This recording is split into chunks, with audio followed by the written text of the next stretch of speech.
मुझे बड़ी खुशी होती है। मैं 1992 में 1992 में पहली बार जिस वार्ड से महानगर पालिका का चुनाव लड़ा, बगल में मैं रहता था और बगल में ही मेरे ऑफिस है, और ये ऑफिस के बगल में ये हवेली बनना चाहिए करके बहुत दिनों से हमारे उमेश भाई गांधी, मुकुंद पारेख, कपड़िया, ये सारे लोग मिलकर प्रयास कर रहे थे और बहुत लंबे समय के बाद में बना।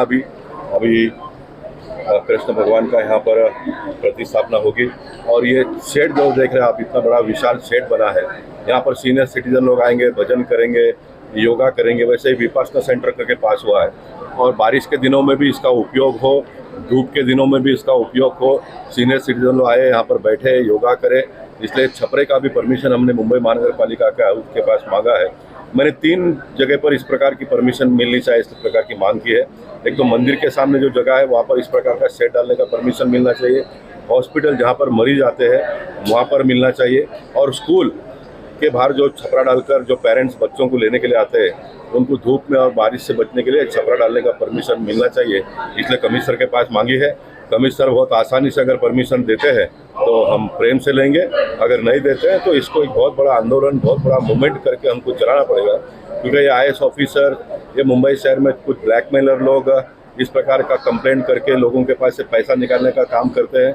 मैं मानता हूं कि जो भी पॉलिटिकल पार्टी के नगर सेवक, विधायक और सांसद जो होते हैं उन्होंने इस प्रकार के काम को प्रोटेक्शन देना चाहिए। ये प्राइवेट ज़मीन है, ये कोई किसी का ज़मीन हड़पा हुआ नहीं है। इसलिए ऐसे समय पर लोगों को खुलकर इसका उपयोग हो, इसके लिए मैं निश्चित प्रयास करूंगा। तो कितनी खूबसूरती की तरह से बनाया गया है और बारिश धूप से भी लोग बच सके, यहाँ पर आकर कीर्तन भजन कर सके, इसकी ध्यान दिया गया है। तो क्या लगता है इस चीजों पे क्यों कार्रवाई की जाती है और जिस तरह से कार्रवाई चली? ये जो वैष्णव समाज के लोग हैं, इन्होंने मुझे कहा कि साहब हमने आपको 7 बार वोट दिया। बहुत सारे लोगों ने मुझे 7 बार वोट दिया और उन्होंने कहा कि ये जब मंदिर के यहाँ पर स्थापना जब होगी तो आप ये पोशाक पहनिए। तो उन्होंने मुझे पोशाक पहना और ये पोशाक पहनाने के बाद में उन्होंने इस बात की मेरे से गारंटी मांगी है कि ये छपरा विपरा को म्यूनसिपालिटी के लोग बिल्कुल सताए नहीं। उन्होंने मुझे ये भी कहा कि इन दिनों में जो गोरई और वहाँ पर जो तोड़ काम हो रहा है, हम राम नाईक जी से लेकर मेरे कार्यकाल तक, विनोद तावड़े जी के कार्यकाल तक, और इन दिनों में सुनील राणी जी देख रहे, कुछ लोग उनको बदनाम कर रहे हैं, वो तुड़वा रहे करके। लेकिन मैं मानता नहीं कि हमारे विधायक ऐसा के तोड़ काम करते होंगे, लेकिन ऐसा कोई प्रूफ मुझे देता होगा तो उसके पर मैं ध्यान दूंगा। क्योंकि भारतीय जनता पार्टी का ઠાકોરજીએ છેલ્લે અંતે અમારું સપનું સાકાર થવા જઈ રહ્યું છે। એ બદલ અમે સાંસદ ગોપાલ શેટ્ટી, લોકલ ધારાસભ્ય, લોકલ નેતા બધાનો ખૂબ ખૂબ આભાર માનીએ છીએ। જેણે અમને પાછળથી હેલ્પ કરી છે, સાથ આપ્યો છે, બધાનો ખૂબ ખૂબ આભાર માનીએ છીએ।